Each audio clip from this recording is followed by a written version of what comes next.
내일이면 나는 죽을 테고 나는 영혼의 짐을 덜고 싶어 이 이야기를 하려 한다.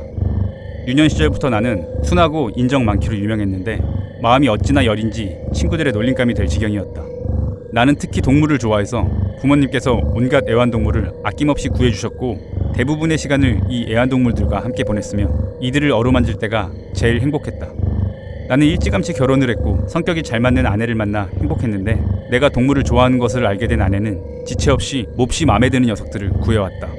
그래서 우리는 새와 금붕어, 토끼를 몇 마리 키웠고 근사한 개와 조그만 원숭이, 고양이도 한 마리씩 있었다.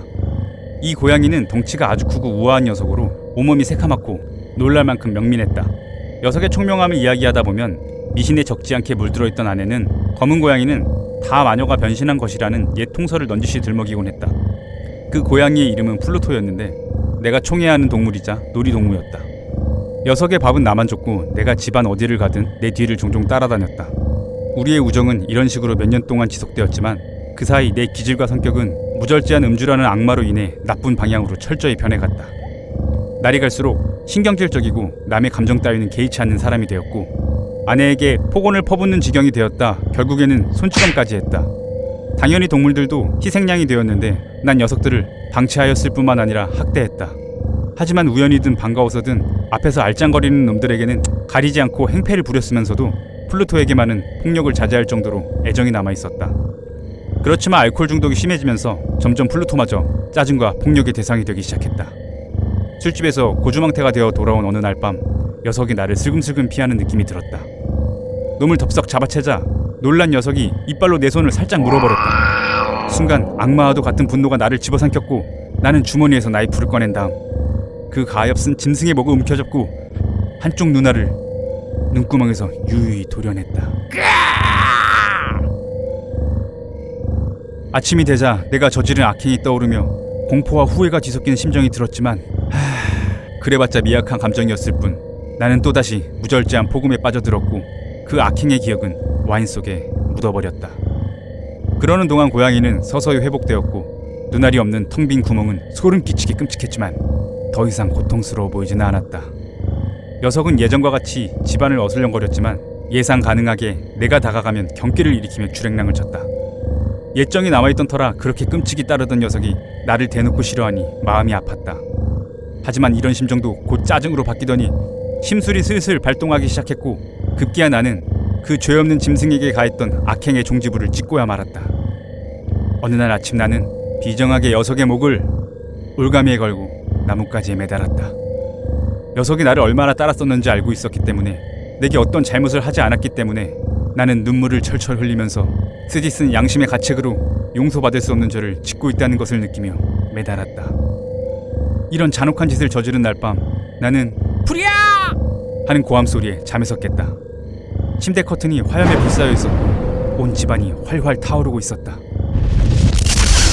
아내와 나는 가까스로 화재에서 탈출했지만 불길은 내 전 재산을 삼켜버렸고 그때부터 나는 절망의 구렁텅이에 빠졌다. 불이 난 다음날 난 폐허가 된 집을 찾아가 보니 벽 하나만 빼고 다 무너져 있었는데 사람들이 그 주위에 빼곡히 모여 있었다. 놀랍군, 신기해, 이런 말들에 호기심이 발동해 다가서 봤더니 벽에 거대한 고양이 형상의 무늬가 있었고 심지어 목에는 밧줄이 둘러져 있었다. 이게 뭐야? 처음 본 순간 나는 대경실색하면서 왈칵 공포에 질렸다.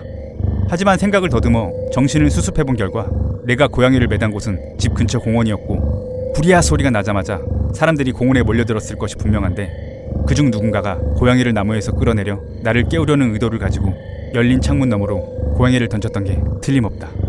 그리고 고양이 형상을 유추해보자면 다른 벽들이 무너지면서 고양이 사체가 벽에 눌렸고 벽에 석회와 불길, 사체에서 나온 암모니아가 공조해 그 무늬를 만들어냈을 것이다. 이런 식으로 머리에선 즉시 설명을 내놓긴 했지만 그 경악스러운 사실과 고양이의 망령은 몇 달이 지나도록 떨칠 수 없었고 그 즈음 후회 비슷한 감정이 생겨나면서 그 녀석과 닮은 고양이를 찾아다니는 습관이 생겼다. 어느 날 밤 역시 술집에서 인사불성 상태인 내 눈에 어떤 검은 물체가 들어왔고 그 물체는 술통 위에 앉아 휴식을 취하고 있었다. 나는 다가가서 만져봤는데 그건 검은 고양이, 굉장히 큰 고양이로 플루토만큼이나 컸고 가슴의 모양을 알 수 없는 흰 점이 있다는 점을 제외하면 플루토와 모든 면이 닮아 있었다. 만져주자 그 녀석은 갸르랑거리면서 내 손에 몸을 비비며 기뻐하는 것 같았다. 이 녀석이 바로 내가 찾던 고양이였다. 술집 주인에게 이 녀석을 사겠다고 하자 처음 보는 녀석이라 했고, 고양이를 쓰다듬다 집에 갈 채비를 하자 날 따라오려는 것 같았다. 집에 도착하기 무섭게 녀석은 집고양이가 되어 아내의 사랑을 독차지했다. 하지만 난 그 녀석이 금방 싫어졌다. 어째서인지 녀석이 나를 너무 따르는 게 성가셨고, 이 기분은 점점 모진 증오심으로 변했다. 일말의 수치심과 과거의 기억 때문에 녀석을 학대하지는 못했지만 점점 늘어가는 혐오감과 불쾌감에 녀석을 보면 역병이라도 만난 듯 조용히 자리를 피했다. 내 증오심이 커진 것은 분명 녀석을 집에 데려온 다음날 발견한 사실 때문이었다. 플루토처럼 녀석에게도 눈이 하나 없었다. 하지만 그 때문에 녀석에 대한 아내의 애정은 더 각별해졌고, 고양이에 대한 내 반감이 커질수록 나에 대한 녀석의 애정은 점점 더 커져갔는데, 나를 집요하게 따라다니며 지긋지긋하게 치대거나 발톱으로 옷을 움켜쥐고는 가슴께까지 올라오곤 했는데, 그럴 때마다 단박에 죽여버리고 싶었으나 꾹 참았다. 예전의 악행 때문이기도 했지만 솔직히 말하자면 놈에 대한 두려움 때문이었다.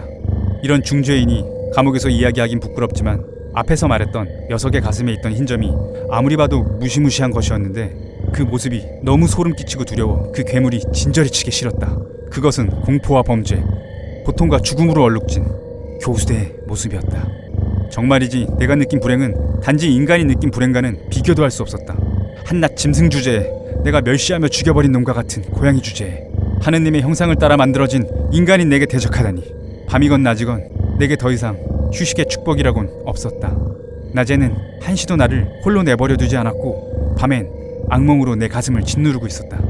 이런 고통에 짓눌리다 보니 내 안에 희미하게 남아있던 선마저 무너지면서 만물과 만인에 대한 증오심은 날로 커져갔으며, 그 분노의 희생자는 불평할 줄 모르던 내 아내였다. 어느 날 나와 아내는 가난에 내몰려 살게 된 낡은 건물의 지하실에 볼 일이 있어 내려갔는데, 가파른 계단을 따라 내려오던 고양이 때문에 거의 계단에서 굴을 뻔했고, 순간 화가 머리끝까지 치솟아 도끼로 놈에게 일격을 날렸다. 죽어! 그때 아내가 그 일격을 막아섰고, 안돼! 그 때문에 악마 같은 분노에 휩싸인 나는 아내의 손을 휙 뿌리치고 도끼를 치켜들어 아내의 머리에 내리 꽂았다. 아내는 신음도 못하고 그 자리에서 죽어버렸다. 끔찍한 살인을 저질러버린 나는 즉시 신중하게 시체를 숨기는 작업에 돌입했다. 이웃들의 눈에 띄지 않고 그 집에서 시체를 옮겨나가는 것은 낮이건 밤이건 불가능했기에 시체를 토막 내 태워버릴까 또는 지하실 바닥에 묻어버릴까 등의 생각을 하다 희생자를 벽 안에 넣고 벽을 발라버렸다는 중세 수도승들의 기록이 생각났다. 이런 목적엔 그 지하실이 안성맞춤이었는데 벽들이 허술하게 지어진 데다가 최근 공사를 했고 공기가 눅눅한 탓에 회반죽이 아직 다 굳지 않았기 때문이었다. 나는 시체를 벽 안쪽에 기대어 놓고 정성스럽게 벽돌을 쌓아 벽을 원래 상태로 돌려놓는 작업을 마치고 나자 벽을 건드린 흔적이라곤 찾아볼 수 없이 감쪽 같아 만족스러웠다. 자, 적어도 이 정도면 헛수고는 아니군. 다음 할 일은 이 불행의 씨앗이 된 그 고양이를 찾는 것이었는데 드디어 그놈을 죽여버리기로 결심했기 때문이었다. 하지만 놈은 내 눈에 띄지 않으려고 몸을 사리는 듯 내 눈앞에 나타나지 않았다. 그 지긋지긋한 놈이 사라지자 내 안에선 행복감이 솟아났고 밤에도 악몽을 꾸지 않았다. 오랜만에 깊은 단잠을 잘 수 있었다. 심지어 살인이라는 무거운 짐에도 말이다. 살인을 저지른 지 나흘째 되는 날, 한 무리의 경찰들이 느닷없이 집에 들이닥쳐 집안을 수색했지만 난 그 은닉 장소를 절대 찾아낼 수 없다고 확신하고 있었기 때문에 조금도 당황하지 않았다. 경찰들이 지하실 수색을 시작했지만 내 심장은 아무 죄 없는 사람처럼 평온하게 뛰었고, 철저한 수색을 마친 경찰들이 떠날 준비를 하자 나는 승리를 자축하며 경찰에게 내 무죄를 거듭 확신시킬 한마디를 하고 싶어 좀이 쑤셨다. 경찰날이 의심을 거두신 것 같아 기쁩니다. 앞으로는 조금만 예의를 갖춰주시면 좋겠군요. 그건 그렇고 경찰날이 이 집 말입니다. 참 잘 지어지지 않았습니까? 탁월하게 잘 지어진 집이라고 할까요? 이 벽도 참 잘 쌓지 않았습니까? 하면서 나는 허세의 눈이 멀어 손에 들고 있던 지팡이로 사랑하는 아내의 시체를 숨기고 있는 그 벽돌 벽을 힘껏 두드렸다. 지팡이의 반향이 사라지자마자 무덤 안에서 화답하듯 소리가 들렸다. 처음에는 아이의 울음소리 비슷하더니 이내 길고 지속되는 비명소리로 변했다.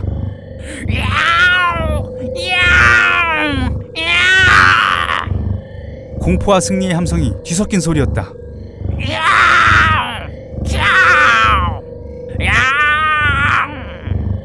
경찰들은 일순 극도의 공포와 두려움에 휩싸여 미동조차 않았다. 하지만 다음 순간 12개의 강한 팔들이 벽으로 달려들었고 벽은 통째로 무너져버렸다. 이미 상당히 부패하고 피떡이 된 시체가 관중들의 눈앞에 꼿꼿이 서 있었고 그 머리 위에 간교하게 나를 꼬여 살인을 저지르게 만들고 나를 교수대로 인도한 그 끔찍한 짐승이 시뻘건 입을 벌린 채 외눈을 이글거리며 앉아 있었다. 내가 그 괴물을 벽에 묻어버렸던 것이다.